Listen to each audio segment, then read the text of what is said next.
Hello everyone, myself Priya Bhavsar and today we are going to discuss question answer of chapter number 3 synthetic fiber and plastic.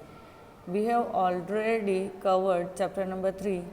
If you want to watch that videos then please go in the description box. I have shared the links of that videos in that. So now let's start with the first question. Explain why some fibers are called synthetic. कुछ fibre को synthetic क्यों कहा जाता है? Some fibers are called as synthetic fiber because they are man-made fibers prepared by using chemicals. For example, nylon, rayon, acrylic and polyester. कुछ fibre जो होते हैं वो मैन-मेड होते हैं और वो केमिकल्स के थ्रू बनाए जाते हैं, तो ऐसे जो फाइबर होंगे उसको सिंथेटिक फाइबर कहेंगे. Then next question, mark the tick correct for correct answer. First, rayon is a different from synthetic fiber because it has a silk like appearance. rayon का appearance जो होगा वो silk के जैसा उसका texture होगा, इसलिए वो synthetic fiber से थोड़ा अलग है. Then third, fill in the blanks with the appropriate word. A synthetic fiber are also called blank or blank. Synthetic fiber को man-made fiber और artificial fiber भी कहलाया जाता है. Second, synthetic fibers are synthesized from raw material called blank. अब ये जो process होती है रॉ मटेरियल में से उसको सिंथेसाइज किया जाता है तो उसको क्या बोलेंगे? Petrochemicals. And third, like synthetic fiber, plastic is also a blank. Plastic एक क्या है? पॉलीमर है. सिंथेटिक फाइबर जैसा ही प्लास्टिक भी एक पॉलीमर है. Then fourth question, give example which indicate that nylon fiber are very strong. Nylon fiber strong है, वैसे example आपको यहाँ पे लिखने होंगे. As nylon is a very strong fiber, it is used for making parachute, rock climbing ropes, fishing nets, seat belts. A nylon thread is actually strong than steel wire. जो nylon fibre जो है वो steel के wire से भी ज़्यादा strong होते हैं. आफ्टर डेट उसके बाद फिफ्थ है, explain why plastic container are favoured for storing food. Plastic container food को स्टोर करने के लिए क्यों ज़्यादा यूज़ होते हैं? Plastic containers are favoured for storing food due to the following reason. ये रीज़न की वजह से उनका ज़्यादा यूज़ होता है. तो पहला रीज़न है plastic container are light weight. एक तो वो वज़न में हल्के होते हैं. Then they do not react with the food item and so safer to store unlike aluminium which react with lemon pickles. और वो फूड के साथ किसी भी टाइप का रिएक्शन नहीं दिखाते. जैसे अगर एल्यूमिनियम का यूटेंसिल है तो वो लेमन पिकल के साथ रिएक्शन दिखा जाता है, तो वैसा प्लास्टिक के कंटेनर में नहीं हो. It has a good strength, durability and quality. So these are the reason why plastic container is favored for storing food. After that उसके बाद 6th question है, explain the difference between the thermoplastic and thermosetting plastic. तो पहला आएगा thermoplastic में. Such plastic are usually formed for addition polymerization. तो thermoplastic बनाने के लिए पॉलीमराइजेशन का एडिशन करना पड़ेगा, ठीक है, वो मेथड से उसका ये बनेगा. लेकिन थर्मोसेटिंग प्लास्टिक कैसे बनेगा? Formed by the condensation polymerisation, ठीक है, पॉलीमर का कंडेंसेशन करने से थर्मोसेटिंग प्लास्टिक बनेगा.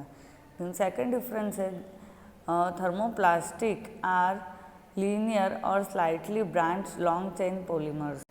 जैसे हमने देखा था पॉलीमर का प्लास्टिक में दो टाइप का स्ट्रक्चर होता है, एक लीनियर और एक क्रॉस लिंक. तो थर्मोप्लास्टिक में लीनियर स्ट्रक्चर आएगा और थर्मोसेटिंग में क्रॉस लिंक और हैवीली ब्रांच्ड स्ट्रक्चर आएगा.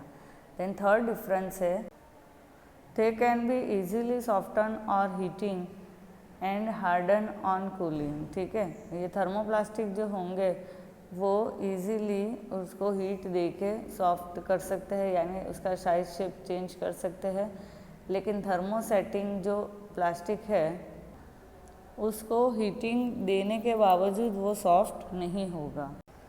देन फोर्थ क्वेश्चन है, their molecular weight is low. Thermoplastic का मोलिकुलर वेट लो होगा जबकि थर्मोसेटिंग प्लास्टिक का मोलिकुलर वेट ज़्यादा होगा। Then next 5th point, by nature they are soft, weak and less brittle. Thermoplastic जो होंगे वो soft, weak and less brittle होंगे, जबकि थर्मोसेटिंग जो होंगे वो strong, hard and more brittle in nature. Then 6th point, they are held together bye wander वाल force of attraction. Okay, ये यहाँ पे जो पॉलीमर का स्ट्रक्चर जो होगा उसमें जो पॉलीमर्स के यूनिट्स जो होंगे वो वांडरवाल वॉल के अट्रैक्शन फोर्स के अट्रैक्ट होंगे, जबकि थर्मोसेटिंग में कौन सा बॉन्ड होगा, हाइड्रोजन बॉन्ड होगा। आफ्टर डेट उसके बाद thermoplastic can be remould into desired shape, उसको रीमॉड्यूल हम कर सकते हैं, जबकि थर्मोसेटिंग को रीमॉड्यूल नहीं कर सकते। And last example, polystyrene and polyvinyls are the example of thermoplastic, while the bakelite and urea formol are the example of the thermosetting plastic. The next 7 question, explain why the following are made of thermosetting plastic. पहला है saucepan handles. The thermosetting plastic are used in saucepan handles because they are not softened on heating and also they cannot be bent easily.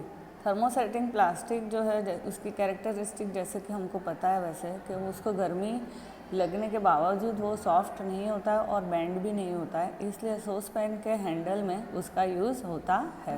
Then second है electric plugs, switches and plug boards. तो इसमें thermosetting plastic का use क्यों होगा, because they are made up of thermosetting plastic. Plastic protects people from electricity.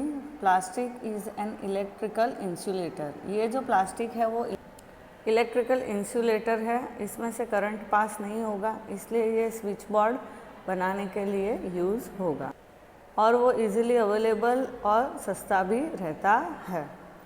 तो ये था हमारा पार्ट 1 जिसमें हमने ये क्वेश्चन आंसर कंप्लीट किए। दूसरे क्वेश्चन आंसर पार्ट 2 में मैं कंप्लीट करवाऊँगी।